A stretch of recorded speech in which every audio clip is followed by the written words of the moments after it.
Very cool beat to start us off. Hour number 3 on a Thursday. Oh, it's going to get musical here in a second, but don't worry. We've been covering plenty of sports today. Chad and Zay with you. Love this beat, Zay. What do you got to start hour number 3? You don't recognize this? I actually do recognize it. There we go. This is something that I just listened to, isn't it? That's right. Is this on the Method Man album? Nah. Or is this on... Was this on the Wu-Tang album? Wu-Tang album. This is on the Enter the Wu-Tang. Right. Okay. What song is it? Cream. Oh, okay. Cash rules everything around me. Cream with the money. Yeah. Dollar bill, y'all. That's a catchy-ass song. One of the greatest songs of all time. Yeah, that is good stuff. All right, so a Wu-Tang beat to start the hour, which means it's a RZA beat, correct? Correct. There we go. Come on. Let's go. Let's go. Let's go. We're going to class. We're going to class. All right. Chad and Zay with you on this Thursday. All right. So what we're going to start doing on Thursdays around this time, we're going to have some extended musical discussions. You hear Zay and I talk music all the time.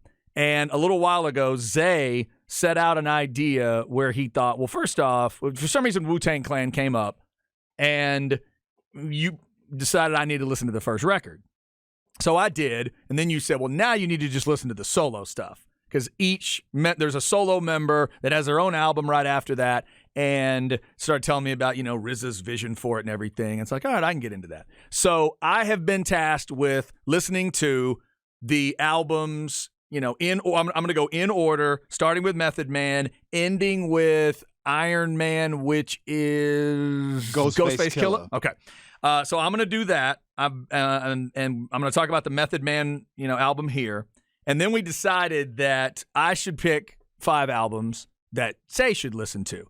So again, we're picking stuff that's a little bit out of our comfort zone, but it's stuff we can get into, stuff we can respect. I didn't grow up on rap and hip hop, but there's some of it through the years that I've grabbed here and there. First time I grabbed Straight Outta Compton, I loved it. It gave me an appreciation for not only Dre, but Cube, and, so on and so forth. And I'm trying to understand, different versions of it. So that's what we're going to do here. And so for this week, I listened to the Tical Method Man album, 94 release. Yeah, that's right. I believe it's August. Let me get this exact date right here. November of 1994. And then Zay's going to talk about 1987's Appetite for Destruction. So who's going first here? I'll go first. You want to go first? Yeah. Okay. Guns N' Roses, Appetite for Destruction, 1987. I'm assuming you'd heard probably 3 of these songs before? Yes. You'd heard Welcome to the Jungle, Yep. Jam, Paradise City, and then Sweet Child of Mine. Exactly. Okay. So those are the songs you knew. Love all those songs, by the way. You already liked them. I do. Okay, so you already like the vibe there. So tell me about the whole record. You listened start to finish. What'd you think of Appetite? Okay, it was good. Now, did some songs sound the same? Like Welcome to the Jungle and Maybe Anything Goes sounds very similar. Interesting. Maybe it's not this one, but that's the vibe I got on some of the songs. Okay. Night Train, one of the worst songs I've ever heard. Other than that, terrific album. Interesting. Bagging on Night Train. That's the only one I really didn't like. Didn't like Night Train, but you like the other songs on the album. I could see why a 25-year-old Axl was so popular. I could see why Slash was that dude. Yeah. I felt what everybody felt. That's a huge rock and roll fan that says this might be the greatest album of all time. I felt that. You got it. I got it. Okay. Interesting irony there, because Night Train might be my favorite song on the record. I love Night Train. I've always loved Night Train. Appetite for Destruction was big because, so in 87, the sort of hair metal, artificial, plasticky kind of metal was really there. You had bands that had been successful, and then you got derivatives of those bands that were out. Guns N' Roses put an absolute hand grenade in their barrel and blew it up with this album. And it was like, oh my goodness. Yeah. And that's what was cool about this album. It was raw, and it was grimy, and it was sleazy.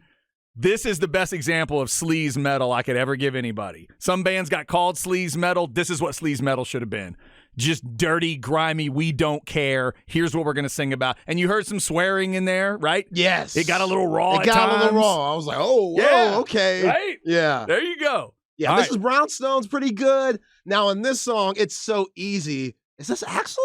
Yeah. That's It Axel. is? Uh-huh. Okay, so he just changed his voice a little bit from Welcome to the Jungle to this. You got down I was like, a is little this the same dude? bit. Yeah, you're going down. I like that. Yep. I like that. If you're able to change, in hip hop, we call it rhyme scheme. I don't know what y'all call it, but if you're able to change your rhyme scheme and switch it up, that shows your range there. I respect that. With Axel is just getting drunk, getting drunk and doing it so easy. Yeah, That's all it was. Yeah. You could tell they partied hard too. Oh, they did. Mr. Brownstone, I believe, is about heroin.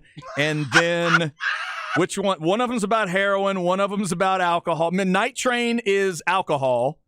Mr. Brownstone is heroin, if I'm not mistaken. And then the closest thing you get to a love song is My Michelle on this record. So there you go. All right. So Zay, Doug, Appetite for Destruction. You have a grade on this one? For me, I'm sorry, rock and roll fans. I know y'all are going to hate me for this. 7.5. You're going 7.5 out of 10. 7.5 out of 10. All right, a 7.5 out of 10. That disappoints me a little bit as an Appetite fan, but that's okay. My wife will say you were way too high. She does not get into Guns N' Roses. She kind of is sick of Guns N' Roses. She thinks they're way too overplayed. I think she's wrong. But so 7.5 on Appetite for Destruction. All right. It's going to take a lot for me when we go rock and roll, not hip hop and stuff. Because again, like you said, getting out of comfort zone a little bit, even though I know of a lot of big time rock and roll and hits like that. You just haven't sat and listened start to finish to a lot of rock records. Right. Just Now, like me with the rap and hip hop stuff. For sure. Yeah. Now, if I listen to somebody else that you have on the list for me, maybe this could change depending on what somebody else sounds like. Or it could make that person sound worse. So up next, you've said you're going to listen to the album my wife has suggested. Is that what you're doing next? Yeah, that's Def Leppard, right? That is Hysteria by Def Leppard. Yep, got that ready. Oh, I can't wait to hear what you think of Def Leppard's Got that Hysteria. ready. First track woman, ready to go. All right, Zay, let's get into this. Let's get into this Tical discussion. So 1994, November 15th is when this album came out. I am all about concepts in music. I love the idea when Zay told me about the way RZA conceived of the beginning of the Wu-Tang Clan, the fact that there's 9 guys in this band, and the fact that he had a vision and said, we're going to get the record deals for everybody, and then we're going to put out separate records. I think that's absolutely insane, and I love it. I love that he was thinking like that in the 90s. So the Tical record, I also like the fact I'm an old man that gripes when albums get up to 20, 25, 30, 35 tracks nowadays. I like that it was 13. Thank you. Yeah. Thank you, RZA. Thank you, Method Man. Overall, Zay, I enjoyed this album. I think Method Man, a really good, solid rapper to me. Yeah. I'm following along. I'm a lyric guy. I need to be able to hear what you're doing, right? I need to be able to hear the way it rolls out. I thought he did a really good job there. Bring the Pain is a great song. I like What the Blood Clot. That was a good song. The Meth versus Chef was good. The Release Your Delf with Blue Raspberry. I don't even know who Blue Raspberry is, but I really enjoyed her little take. Her little take on, yes, exactly, on, what's that song called? I Will Survive. Her little take there on I Will Survive was fantastic. PLO Style is good. Mr. Sandman is good. I still need to go back and listen to the Mary J. Blige redo on All I Need, man. But that's a great song. The original All I Need is a good song. It is a good song. So overall, I thought it was a really solid record. I wouldn't say it's like my, the favorite rap album I've heard so far. I liked it. I would go back through it. I'm going to go, it's tough for me because I'm trying to figure out where do I start the grading process. Right. Because if I go too high too quick, I may get myself trapped. I don't want to do that. Don't do that. I'm going to go 8.5 on Tical. Damn. I'm going to go 8. Out of 10? I'm going to go 8.5 out of 10. Damn. For what it is, I can hear the foundational quality of it. And from the first few tracks of ODB, I think I'm going to like Method Man a little more than I'm going to like ODB. Okay. I think. I think. So right now I'm gonna go. I didn't want to go. Yeah, I had 8.3 and then I went up to 8.5. It's interesting because out of the 5 Wu-Tang albums that you're going to listen to, this is my least favorite out of the 5. This is your least favorite? Tical. Okay. Yes. From ODB's album, I think that's great. Raekwon's is my favorite. Cuban Links, Liquid Swords, are going to get to that with Jizzle, then Iron Man. This is my least favorite. And, this was the first one that RZA was throwing out there for the individual guys. And they were recording this on their first tour. So how locked in were they? Because this was their first tour. They were still trying to figure out the industry. So right after 36 Chambers came out and everybody went on tour, RZA and Method Man, while everybody was doing who knows what, hanging out with groupies, working on their own craft, etc., Method Man and RZA were like back in the back of the bus recording this stuff, like in a closet. So it feels like that, It feels like they didn't get to take the time to really get in the studio like they wanted to and put some out. I know Russell Simmons and Def Jam, they were giving Method Man like a specific time he had to get this done. So if you hear him talk about it, like he kind of tells how he felt pressured and like it kind of sucked because he knew that he was the first one and he couldn't enjoy the road like ODB and Ghostface and like the rest of them because Def Jam, they gave him a deadline. Okay, now this is a weird question. Now, do you think I need to knock my score down a little bit? Am I giving it too much love? No, it's on you. It might change when you listen to the rest of them. Yeah, okay. That's where I didn't know where to start, right? I wouldn't, because I didn't want to give it like it's better than a 7 for me. It's better than a 7, but I get what you're saying. And the interesting thing I want to know as I go through these records, rap is specifically challenging to me in terms of making it memorable, making it like go with you. That's a tough thing to do because the ability to just pull off the rap itself, the body of a rap, that's incredibly talented. You have to have a talent to do it. But do you have something that makes me remember it? That's a tough little skill sometimes. Yeah, absolutely. And when you're talking about a basic pop song or a rock song or something, that's a little easier to do. And over the years, you can hear the rap folks and the producers figure out, oh, wait a minute, let's do a little hook. Let's do a little this. Yeah. Let's do a little that. Like with, Stand by Eminem. Can I sing you every bit of the verse? No. But it's gone cold and wondering why. You put that in and give me that little hook. It feels like this is sort of an early day version of where that is.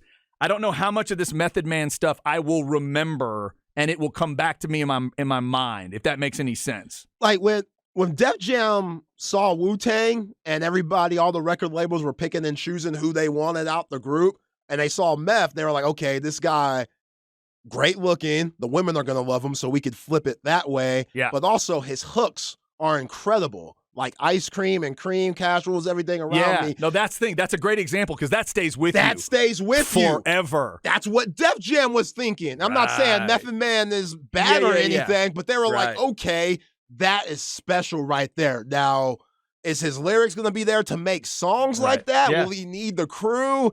Billboard, when we had the list and threw it out to y'all last week, they had Method Man at 25, and I was like, that's a little high. Yeah, you wouldn't have him that high. I wouldn't have had him that high. Yeah, but it's good. I enjoyed it. I'm interested to see, like you said, where do our grades change at all or just our thoughts change through it? Somebody texted us as a music buff 5 minutes into this segment, and I already love it. Great idea. I hope you keep doing it. We are, because we're trying to just kind of go through. I'm all about trying to be a 48-year-old music fan that is always willing to listen to new music. Right. I'm not always in the mood for it, but I'm always trying to keep my brain open. So whether it's with my teenage daughter, I'm trying to listen to stuff and find out why she thinks it's important. I like it when she brings a band to me or an artist to me, and I go, oh, yeah, I hear this and this and this. Now you go listen to that because here's where they got that from. Or here's where if my kid comes to me with a cover, like my kid – when she first heard it, she thought Chris Stapleton sang Tennessee Whiskey. I'm like, oh, no. George Jones sang that song. Go listen to George Jones sing it. Yeah, you got to check her. That's important, you know, that kind of stuff. So I'm really looking forward to this. There's rap stuff I've already heard that I love, and now I get to kind of compare the Wu-Tang Clan to that. So that was cool. And I'm just glad you got through Appetite for Destruction. It's an album that I think is for rock fans, especially male rock fans, I think it's a standard kind of album. And you can hear why. It's just punch a brick wall, let's go kind of music. Oh man, I was riding in my car and went, "Take me down to Paradise City." I didn't have a lighter on me, but I was looking for one to light up because it felt like one of those moments where you rock back and forth and they just rock the crowd, those Guns N' Roses. Yeah, that's a song that some people probably have gotten tired of it because they think it's overplayed. I never get tired of Paradise City. It gives me something new every time. All the musicianship of it. Steven Adler on drums was beautiful. Slash is a beast. Axl is perfect Axl on this album. And again, I don't care. That's what I like kind of about both these artists, because we know the Wu-Tang Clan does not care on certain levels about what you think of them. Guns N' Roses didn't care what anybody thought of them. Right. At all. So I'll be interested to hear what you think of Def Leppard. So next week it'll be Def Leppard's Hysteria, and I will tell you about Old Dirty Bastards. Let me see if I get this right. Return of the 36 Chambers, the Dirty Version, I believe is the name of the record. So good. Oh, so good. Deep. I have already listened to a little bit of, what's it called? Shimmy Shimmy Ya? Shimmy Shimmy Ya? Now that's a catchy song. Yeah. See, that's one of those catchy hooks where you can feel. That might be his most popular song. You feel those moments where RZA knows, oh yeah, they'll remember that. I'm gonna bring them back with that one. That and Brooklyn Zoo. Brooklyn Zoo is a legendary song. I've just started Brooklyn Zoo, I think. I heard a little bit of it. Yeah, it's good. They say if you play that anywhere in Brooklyn, no matter what neighborhood, people will just jump out of their seats and go crazy. That's awesome. So 94 was Tical, and then the ODB record is like 95, right? It's right after that, 95 or 96, something like that. Man, it sucks because I've heard Method Man talk about it like, yeah, I didn't get, he's like, I love all my brother's albums and they killed it, but I felt like I was so rushed during Tical and I wanted to go first time being on tour as a group, we're working on the album. So he was just salty. He didn't get a chance to enjoy the luxuries of being on tour like the rest of his crew members were, because RZA were working. He's doing majority all that of the time. Yeah, yeah. He's in the not in the factory, in the lab. Yeah. He's in the lab trying to put it together. Yeah, Inner 36 Chambers came out, I think October or November in '93, and then Tical came out '94 November. So think about that time span. And you have to go on tour. That's where you make your money. It's a lot of work. You know, that's tough. But you're right about, that's a good breakdown on the Method Man record too, because being that close together, there almost needed to be time to reset. Yeah. To reset, and maybe that's once you get to the ODB album and others, then you kind of reset the creative stuff there. That is a lot to put out in just a couple years. All right, so the album reviews, we'll do it Thursday at 2. We'll be discussing it throughout. We have a lot of fun with music, obviously, and we hope you do as well. Maybe it gives you some ideas. Later on, we'll get some of y'all's ideas. I want to grab albums that Zay and I have each never heard, ever. We just know they're supposed to be important for some reason, and we'll do that. So Zay is going to go through next week. It'll be Hysteria by Def Leppard. He also needs to listen to Back in Black by AC/DC. Ironically, I'm going to have him listen to Ice-T's Body Count because he's never heard that album. And then my daughter is going to pick an album. She hadn't picked it yet, but she's going to pick an album for you to listen to. So the third one you're going to listen to is her choice. Yeah. Right? I'm really excited about Monkeys. Her choice, because I don't know what she's going to do. Oh, she's going to do something brutal for me. If she goes down one path, it could be Taylor Swift or Harry Styles. That's going to be my first two guesses. But Zay, she's also gotten into old school stuff like Carole King, Queen, Fleetwood Mac, and ABBA. Yeah. So she might tell you to listen to ABBA Gold. I have no idea. I'm good with that. You might be rocking with Fernando pretty quickly here. I don't know. Let me ask you a question. When I was doing my research and stuff, I saw Slash was in another group kind of in the 2000s. What's up with that? Slash was in, Velvet Revolver. A great name for a band, by the way. Yes. So, Guns N' Roses there was plenty of time where he and Axl were apart. You know, they made a few records. They split. And then Slash, Duff, the bass player, Matt Sorum, I believe, was on drums, so one of their later drummers, and then Scott Weiland of STP, the lead singer that's now dead, rest in peace. Trey Elling and Kevin Dunn think I killed him by referencing him on the radio. He was the singer. He was the singer of Velvet Revolver. Okay. They did like 2 or 3 records together, and there's some really good stuff from the Velvet Revolver time. I would definitely tell you to go check some of that stuff out. Okay. Yeah, but that's what it was. So technically at that moment, there was no Guns N' Roses. Did they have beef, Axl and Slash? Or? Oh, yeah. Oh, for real? Absolutely. One night on stage, before going out on stage, Axl made all those guys sign over the rights to the name Guns N' Roses or he wasn't going on stage. Like, that's who he was back then. Axl was nuts. Jeez. He was a crazy ego maniac back in the day.